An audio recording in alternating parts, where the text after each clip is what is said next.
Everyone, welcome to nursing ज्ञान. आणि आज आपण बघणार आहोत third series of MCQs in community health nursing subject. तर आजचा टॉपिक आहे आर्थ्रोपोड इन्फेक्शन. आर्थ्रोपोड मीन्स जे इन्सेक्ट आहेत, क्रॅब्स आहेत किंवा मॉस्किटोज असतील तर त्याला आर्थ्रोपोड बोलतात. तर फर्स्ट MCQ आहे, which of the following symptom found in dengue syndrome. म्हणजे यातले कुठले सिम्पटम्स डेंग्यू सिंड्रोम मध्ये आपल्याला दिसतात. तर ऑप्शन्स बघूया. Classical dengue fever, then second आहे dengue haemorrhagic fever with shock, third आहे dengue haemorrhagic fever without shock आणि ऑल ऑफ दी अबोव. तर अशा प्रकारचा क्वेश्चन आला आणि आन्सर आणि ऑप्शनमध्ये ऑल ऑफ दी अबोव असेल तर तुमचं मोस्ट ऑफ जे आन्सर असतं ते ऑल ऑफ दी अबोव असतं. प्रत्येक वेळी नसतं पण मोस्ट ऑफ असतं. तर आता आपण बघूयात याचा आन्सर आहे ऑल ऑफ दी अबोव. तर हे 3 टाइप्स बघूयात. इन शॉर्ट मध्ये तुम्हाला सांगते. क्लासिकल डेंग्यू फीवर, याला क्लासिकल का बोलतात तर याच्यामध्ये तो जो फीवर आहे, फीवरचा ऑनसेट आहे तो इमिडिएटली होतो आणि खूप जास्ती फीवर येतो, इन्क्रीज फीवर असतो, त्याच्यामुळे त्याला क्लासिकल डेंग्यू फीवर बोलतात. Dengue haemorrhagic fever with shock. आता हेमोरेजिक हे लक्षात घ्या. आता हेमोरेजिक म्हणजे काय की ह्युमन बॉडीमधले जे प्लेटलेट काउंट्स आहे तो कमी होतो आणि प्लेटलेट काउंट्स कमी झाल्यामुळे जे अँटीकोॲग्युलंट फॅक्टर आहेत ते पण कमी होतात. अँटीकोॲग्युलंट फॅक्टर म्हणजे काय, जेव्हा आपल्याला ब्लिडिंग होते तर ती ब्लिडिंग स्टॉप करणारे फॅक्टर, जर तेच फॅक्टर कमी झाले तर ब्लिडिंग कशी होणार, खूप जास्त, हेमोरेज खूप जास्त होणार आणि तुम्हाला माहिती आहे ब्लड लॉस खूप जास्त झाला तर काय होतं, अल्टिमेटली शॉक मध्ये जातो तो पर्सन. तर त्याला बोलतात dengue haemorrhagic fever with shock. Third आहे dengue haemorrhagic fever without shock. याच्यामध्ये काय होतं, प्लेटलेट काउंट्स तर कमी होतो, कोॲग्युलेशन फॅक्टर्स पण कमी होतात, पण जो हेमोरेज आहे, ब्लिडिंग आहे ती इतकी जास्त होत नाही. मग ब्लिडिंग, ब्लड लॉस जर कमी असेल तर तुमचा जो शॉक आहे तो होणार नाही, म्हणून विदाउट शॉक. तुम्हाला हे लक्षात ठेवायचं आहे की classical dengue fever, dengue haemorrhagic fever with shock आणि विदाउट शॉक हे 3 जे आहेत डेंग्यूचे क्लासिफिकेशन पण म्हणू शकता किंवा डेंग्यूचे सिम्पटम्स सुद्धा म्हणू शकता. सेकंड MCQ आहे breakbone fever, also known as. Breakbone फीवरला अजून दुसरं नाव काय आहे तर बघूयात. Classical dengue fever, haemorrhagic fever without shock आणि नन ऑफ द अबोव. तर ऑप्शन्स 1 बाय 1 बघूयात. Classical dengue fever. Classical dengue फीवरमध्ये काय होतं, मी अगोदर सांगितल्याप्रमाणे की जे टेम्परेचर असतं ते खूप हाय टेम्परेचर आणि थोड्या ड्युरेशनसाठी असतं. अजून हाय टेम्परेचर तर होतंच, पण अजून काय होतं, हेडेक होतं, खूप जास्ती सिव्हिअर हेडेक होतं आणि जॉईंट पेन आणि मसल पेन सुद्धा होतं. मग joint pain it is ultimately related to कशाशी, बोनशी रिलेटेड आहे म्हटल्यावरती क्लासिकल डेंग्यू फीवरला अजून दुसरं नाव कुठलं असणार आहे, ब्रेक बोन फीवर. तुम्हाला हे असले MCQचं पटकन आन्सर पाहिजे असेल तर तुम्हाला तो जो प्रत्येक डिसीज आहे त्या डिसीजमध्ये कुठले सिम्पटम्स आहेत हे लक्षात आले तर तुम्हाला आन्सर खूप इझिली लिहिता येईल MCQचं. तर ब्रेकबोन फीवर म्हणजेच काय, क्लासिकल डेंग्यू फीवर. का, कारण की याच्यामध्ये जॉईंट पेन आणि मसल पेन पण असते त्यामुळे. थर्ड MCQ आहे positive agent of dengue fever. Dengue फीवरचा पॉझिटिव्ह एजंट कुठला, सगळ्यांना माहिती आहे डेंग्यू फीवर कशाने होतो, मॉस्किटोनी. पण आता मॉस्किटोमध्ये पण व्हरायटीज आहे, कुठल्या टाईपचं मॉस्किटो बाईट केल्याने डेंग्यू फीवर होतं. तर ऑप्शन्स बघूयात. Aedes aegypti, Vibrio cholerae, varicella zoster, both A and C. तुम्ही जर माझी फर्स्ट अँड सेकंड सिरीज बघितली असेल MCQची तर तुम्हाला याचा आन्सर इमिडिएटली येऊन जाईल. याचा आन्सर आहे एडिस इजिप्ती. का, कारण वेब्रिओ कोलेरा नावामध्येच आहे cholera, it is related to alimentary tract infection, याच्यामुळे कोलेरा होतो. देन व्हॅरिसेला झोस्टर हा कशाचा पॉझिटिव्ह एजंट आहे, चिकन पॉक्सचा, म्हणजे it is related to respiratory infection. आणि आपण जे बघतोय ते कुठलं इन्फेक्शन आहे, आर्थ्रोपोड बॉर्न इन्फेक्शन. मग आता एडिस इजिप्तीचं ट्रान्समिशन कसं आहे थोडक्यात सांगते तुम्हाला. एडिस इजिप्ती मॉस्किटोचं ट्रान्समिशन आहे मॅन मॉस्किटो मॅन. म्हणजे हा कसा, जेव्हा मॉस्किटो मॅनला बाईट करतो तर ते जे ब्लड आहे ते मॉस्किटो ओढून घेतो आणि त्या ब्लडमध्ये काय होतं, प्रोसेसिंग होती आणि मग तो जो ते जे ब्लड इन्फेक्टेड होतं, मग ते इन्फेक्टेड ब्लड मॉस्किटो पुन्हा मॅनला चावतो, ह्युमनला चावतो, बाईट करतो. तर मग ते इन्फेक्टेड ब्लड थ्रू मॉस्किटो कुणामध्ये जातं, अदर ह्युमन बिईंगमध्ये जातं आणि मग अशा प्रकारे डेंग्यू होतो. सिम्पल आहे, मॅन मॉस्किटो मॅन ही सायकल लक्षात ठेवायची. आणि एडिस इजिप्ती हा फिमेल मॉस्किटो आहे, हेही तुम्हाला विचारू शकता की female Aedes aegypti. Fourth MCQ आहे female anopheles mosquito is a positive agent of which disease. म्हणजे कुठल्या डिसीजचा अॅनाफिलिन मॉस्किटो पॉझिटिव्ह एजंट आहे.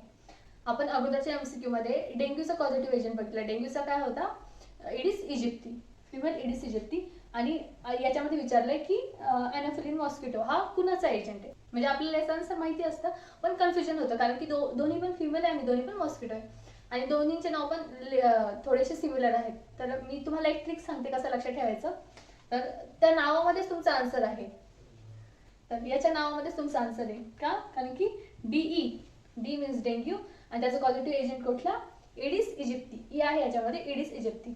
आणि मलेरिया, M मीन्स मलेरिया आणि A means anopheles mosquito. It is that simple. फक्त असं लक्षात ठेवायचं की डेंग्यू वर्ड मध्ये फर्स्ट दोन लेटर काय डी, डी मीन्स डेंग्यू आणि ई मीन्स एडिस इजिप्ती, आणि मलेरियामध्ये एम मीन्स मलेरिया आणि ए मीन्स अनाफेलिस मॉस्किटो. आणि ॲस्केरियासिस हे तर आन्सर नाहीये. ॲस्केरियासिस आपण कुठं बघितलं होतं, सेकंड सिरीज ऑफ MCQ मध्ये. हे इंटेस्टायनल इन्फेक्शन आहे. आणि एड्स हा इम्युनोडेफिशियन्सी सिंड्रोम आहे. नेक्स्ट MCQ आहे इलेफंटायटिस इज ऑल्सो नोन एज. इलेफंटायटिसला आपण दुसरं मराठीतून काय बोलतो, हत्ती रोग. मग ह्याला अजून दुसरं कुठल्या नावाने ओळखलं जातं. ऑप्शन्स बघूया. टायफॉइड, टायफॉइड म्हणजे एंट्रिक फीवर, हा ऑप्शन नाहीये तुमचा. सेकंड आहे डेंग्यू. डेंग्यू सुद्धा नाहीये, कारण की आपण आताच बघितलं डेंग्यूचं पॉझिटिव्ह एजंट दुसरा आहे आणि त्याच्यामध्ये किती 3 सिम्पटम्स भेटतात, हा सुद्धा नाहीये. मलेरिया, मलेरिया पण हो, मलेरियामध्ये इलेफंटायटिस पण होत नाही. मला ह्याला कुठलं ऑप्शन, लिम्फॅटिक फिलारियासिस. हो, लिम्फॅटिक फिलारियासिस हे याचा आन्सर आहे. त्याला दुसरं नाव इलेफंटायटिस आहे. मग आता हा का होतो हे लक्षात ठेवलं तर तुम्हाला याला इलेफंटायटिस बोलतात हे इझिली लक्षात राहून जाईल. मग लिम्फॅटिक फिलारियासिस मध्ये काय होतं, जे मॉस्किटो आहेत, हे मॉस्किटो काय करतात, जे राऊंड वॉर्म्स असतात त्या राऊंड वॉर्म्सची लार्वी डिपॉझिट करतात. कशावरती, ह्युमन स्किनवरती डिपॉझिट करतात. तिची लार्वी आहे ती लिम्फॅटिक वेसल्स कडे जाते आणि लिम्फॅटिक वेसल्स कडे जाऊन ह्या लार्वीचं रूपांतर कशामध्ये होतं, वॉर्म्स मध्ये होतं. म्हणजे हे कुठले वॉर्म्स, राऊंड वॉर्म्स मध्ये होतं. आणि ते जे राऊंड वॉर्म्स आहेत त्याचं डिपॉझिशन स्किन मध्ये होतं आणि त्याच्यामुळे काय होतं, जे युजली कुठे होतं ते लेग्स आणि फूट मध्ये होतं. तो जो पाय आहे तो लिटरली इतका मोठा दिसतो, लाईक इलिफंट फूट सारखा, इलिफंट लेग सारखा दिसतो. त्याच्यामुळे आपण त्याला काय बोलतो, इलेफंटायटिस बोलतो.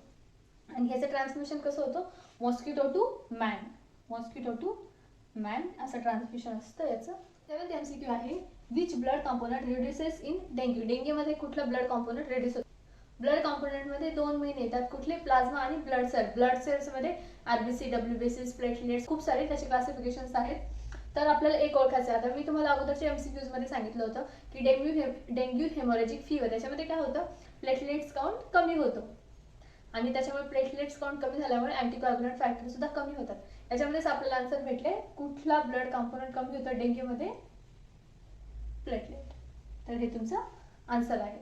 Lymphatic filariasis caused by. Lymphatic filariasis कुणामुळे होतं, ऑप्शन्स आहेत पॅरासाइट, व्हायरस, फंगा आणि बॅक्टेरिया.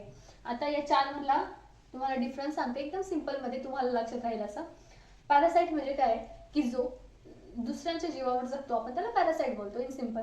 देन व्हायरस म्हणजे काय, व्हायरस म्हणजे स्वतःचं त्याचं स्ट्रक्चर आहे पण त्याला सर्व्हाइव्ह करण्यासाठी कोणीतरी होस्ट लागतो. आणि हा जो असतो तो डोळ्यांनी दिसत नाही, त्याला काय लागतो, मायक्रोस्कोप लागतो व्हायरस बघण्यासाठी. देन फंगाय. फंगाय काय आहे, फंगाय हे प्लांट आहे पण ते एकदम व्हाईटिश कलरचं पावडर फॉर्म मध्ये असतं. ते कुठं सापडतं, फूडवरती किंवा एखाद्या वॉलवरती ते आपल्याला दिसतं, त्याला बोलतात फंगाय. Then bacteria. बॅक्टेरिया म्हणजे काय, इंडिपेंडेंट असतात, त्यांना स्वतःचं सेल वॉल पण असतो, स्वतःचं स्ट्रक्चर पण असतं की जेणेकरून ते स्वतः सर्व्हाइव्ह करू शकतील, त्याला बोलतात बॅक्टेरिया. मग आता आपण बघूयात की लिम्फॅटिक फिलारियासिस. आपण मागच्या MCQ मध्ये बघितलं, लिम्फॅटिक फिलारियासिस कुणामुळे होतो, राऊंडवॉर्ममुळे. राऊंडवॉर्म काय आहे, ते स्वतः लिव्हिंग असतात, त्यांना त्यांचं स्ट्रक्चर सुद्धा असतं पण ते काय दुसऱ्यांच्या जीवावरती अवलंबून असतात. म्हणजे कुणाचे तरी होस्ट लागतो त्यांना की जेणेकरून ते न्यूट्रिशन, ते फूड आहे त्यांना भेटेल आणि मग ते सर्व्हाइव्ह करतील. सो लिम्फॅटिक फिलारियासिस कशामुळे होतो, पॅरासायटिक इन्फेक्शनमुळे होतो. Incubation period of dengue fever. Dengue फीवरचा जो इन्क्युबेशन पिरियड असतो तो त्याची रेंज काय आहे तर बघूयात आपण. 1 to 12 days, 3 to 14, 14 to 28 आणि 28 to 32. तर आता तुम्हाला मॉस्किटो चावलाय, आज चावला आणि लगेच तुम्हाला आजच सिम्पटम दिसणार आहेत का, नाही. तर ॲटलिस्ट 2-3 दिवस तर लागतील ते जे सिम्पटम्स आहेत ते दिसण्यासाठी. सो तुमचं जे आन्सर असेल ते 3 to 14 days असेल. इमिडिएटली एका दिवसामध्ये इन्क्युबेट होत नाही तर ॲटलिस्ट 2 दिवस तर घेतो. So 13 to 14, 3 to 14 days. The last MCQ of this third series, how you diagnose dengue. तुम्ही डेंग्यू कसा डायग्नोज करणार, ऑफकोर्स तुम्हाला टेस्ट करावे लागणार आहे. ऑप्शन बघूया. याच्यामध्ये तर सगळ्या टेस्ट आहे पण कुठली टेस्ट करावी लागणार. So NS1. NS means non structural protein 1, then ELISA, then Widal आणि सिक टेस्ट. आता हे लक्षात घ्या की नॉन स्ट्रक्चरल प्रोटीन 1 ही टेस्ट डेंग्यूमध्ये केली जाते. इलिझा ही टेस्ट आहे ती डेंग्यूसाठी, ती एड्ससाठी करतात. देन विडाल टेस्ट कुणासाठी करतात, टायफॉइडसाठी करतात. आणि सिक टेस्ट आहे ती डिप्थेरियासाठी करतात. हे 3 ऑप्शन सुद्धा तितकेच इम्पॉर्टंट आहे, याच्यावरती पण तुम्हाला MCQ विचारला जाऊ शकतो. तर हे जे डायग्नोस्टिक इन्व्हेस्टिगेशन्स आहे कम्युनिकेबल डिसीजेसमधले, त्याचे सुद्धा मी छोटे निमोनिक्स किंवा शॉर्ट व्हिडिओ बनवणार आहे, तर तो सुद्धा नक्की बघा. Thank you so much for watching this video. आणि 4th सिरीज मी लवकरच घेऊन येते, तोपर्यंत स्टे ट्यून. थँक्यू.